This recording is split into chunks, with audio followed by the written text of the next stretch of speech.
Un test de réflexion cognitive en 3 questions mathématiques auxquelles vous répondrez certainement faux si vous y répondez le plus rapidement possible.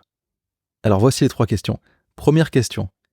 Vous savez que une batte de baseball et une balle de baseball coûtent ensemble 1,10 € et vous savez aussi que la batte coûte 1 € de plus que la balle. La question est de savoir combien coûte la balle. Deuxième question.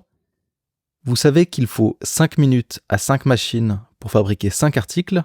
Et la question est donc de savoir combien de temps faut-il à 100 machines pour fabriquer 100 articles. Troisième question. Vous avez devant vous un lac. Dans ce lac, il y a une parcelle de nénuphars. Vous savez que chaque jour, la taille de la parcelle double. Vous savez aussi que il faut 48 jours pour que la parcelle recouvre entièrement le lac. La question est, combien de jours faut-il pour que la parcelle couvre seulement la moitié du lac ? Alors, si vous avez réellement répondu le plus rapidement possible à ces 3 questions et que vous ne les connaissiez pas déjà, vous avez certainement répondu faux. Pourquoi ? Parce que ce test est conçu dans le but précis de voir à quel point un individu est capable d'engager son système 2 par rapport à son système 1. Alors qu'est-ce que c'est que le système 1 et le système 2 ? Ce sont 2 modes de pensée, théorisés par le psychologue et économiste Daniel Kahneman, le système 1 correspondant à un mode de pensée intuitif et sans effort, et le système 2 à une réflexion consciencieuse avec effort. Et concernant l'image, non, le système 2 n'est pas positionné à l'arrière du cerveau dans cette petite région. Cette image sert juste à illustrer le fait que proportionnellement le système 2 est très peu utilisé et le système 1 est le système par défaut.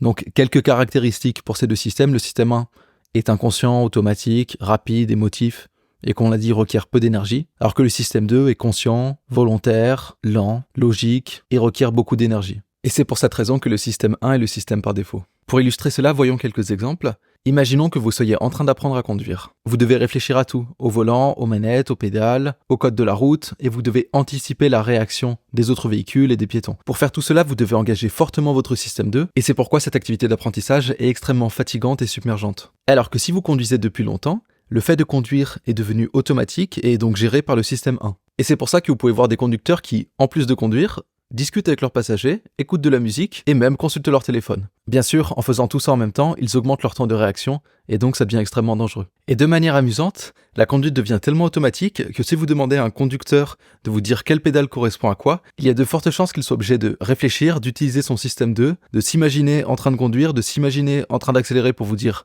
la pédale d'accélération, s'imaginer en train de freiner pour vous dire la pédale de freinage, etc. Passons à des exemples plus mathématiques. Si je vous dis 4 plus 3, automatiquement, sans réfléchir, votre système 1 vous souffle directement la réponse. Par contre, si je vous menace de vous enfermer à vie si vous me donnez une réponse fausse, là vous allez peut-être prendre le temps de faire le calcul, d'utiliser votre système 2 et vous dire que 3 c'est 1 plus 1 plus 1, donc 4 plus 3 c'est 4 plus 1 plus 1 plus 1, 4 plus 1 5, 5 plus 1 6, et enfin 6 plus 1 7, et là vous êtes certain de votre réponse. Un exemple moins alambiqué, si je vous demande de calculer 4 puissance 3, là votre système 1 ne peut pas vous aider, à moins que vous soyez un pro du calcul mental ou alors que vous confondiez la puissance et la multiplication. Donc pour faire ce calcul, vous allez utiliser votre système 2, vous dire 4 puissance 3 ça revient à multiplier 4 par lui-même 3 fois, 4 fois 4, 16, là j'utilise mon système 1, 16 fois 4, plus compliqué. Par contre, 4 c'est 2 fois 2, et 16 fois 2, maintenant là je peux le faire avec mon système 1, 16 fois 2, 32, et à nouveau avec mon système 1, 32 fois 2, 64. On peut maintenant revenir aux questions. Comme je l'ai dit, ces questions sont conçues exprès pour induire en erreur votre système 1. Pour la première question, le système 1 voit 1 € de plus, donc il se dit, pour trouver la solution, il suffit de faire 1 € de moins. 1 € de moins à 1,10 €, ça nous fait 10 centimes, donc 10 centimes pour la balle, et 1 € pour la batte. L'ensemble fait bien 1,10 €, sauf que si je vérifie, dans ce cas-là, la batte ne coûte pas 1 € de plus que la balle, mais seulement 90 centimes. Donc cette réponse est fausse. Pour la deuxième question, le système 1 voit 5 minutes, 5 machines, 5 articles, donc il pense directement à 100 machines, 100 articles, 100 minutes. Je vous laisse voir pourquoi cette réponse est fausse. Alors un indice, vous pouvez vous poser une des 2 questions suivantes. Combien est-ce qu'il faut de temps à une machine pour produire un article ? Ou alors, si j'ai 5 machines, combien d'articles sont produits au bout de 100 minutes ? Et enfin, pour la troisième question, le système 1 ne voit que double chaque jour et total 48 jours, donc il se dit, pour avoir la solution, il suffit de diviser par 2 48, donc la solution est 24 jours. Pourquoi cette réponse est fausse ? Si la parcelle de nénuphar recouvre la moitié du lac au bout de 24 jours, alors quelle proportion du lac est-ce qu'elle va recouvrir un jour plus tard, c'est-à-dire le 25e jour ? Donc pour répondre correctement à ces questions, il faut engager le système 2, et ici ça peut consister à raisonner mathématiquement avec par exemple une mise en équation, ou alors faire une boucle d'essai-erreur avec entre chaque un apprentissage. Répondons à la première question de ces deux façons en commençant par la boucle essai-erreur. On a vu que 10 centimes pour la balle et 1 euro pour la batte, solution proposée par le système 1, ne convenait pas, puisque dans ce cas, la batte ne coûte pas 1 euro de plus que la balle, mais seulement 90 centimes. Donc pour que la batte coûte 1 euro de plus, il faut que la batte coûte 1,10 euro, mais cette fois-ci, le total est de 1,20 euro et non de 1,10 euro. On va aller à l'extrême et diminuer le prix de la balle à 0, tout en conservant le fait que la batte coûte 1 euro de plus. Mais dans ce cas-là, le total est de 1 euro, ce qui est inférieur à 1,10 euro. Donc si on récapitule, si on fait bien attention à ce que la batte coûte 1 euro de plus que la balle, si la balle coûte 0 euro, le total est de 1 euro et donc on est en dessous. Si la balle coûte 10 centimes, le total est à 1,20 euro et donc on est au-dessus. On peut essayer au milieu, une balle qui coûte 5 centimes, la batte qui coûte 1,05 euro et cette fois-ci, le total fait bien 1,10 euro.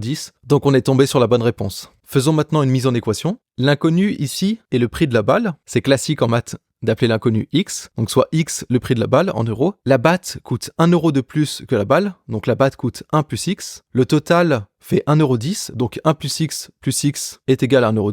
X plus x est égal à 2x, donc on obtient 1 plus 2x est égal à 1,1. Ensuite, on soustrait 1 de chaque côté de cette équation pour obtenir 2x est égal à 0,1. Et enfin, on divise par 2 cette équation pour obtenir la solution x est égal à 0,05, c'est-à-dire 5 centimes, et on retombe sur la même solution. Je vous laisse faire de même avec les deux autres questions, et je vous dis à votre système 2.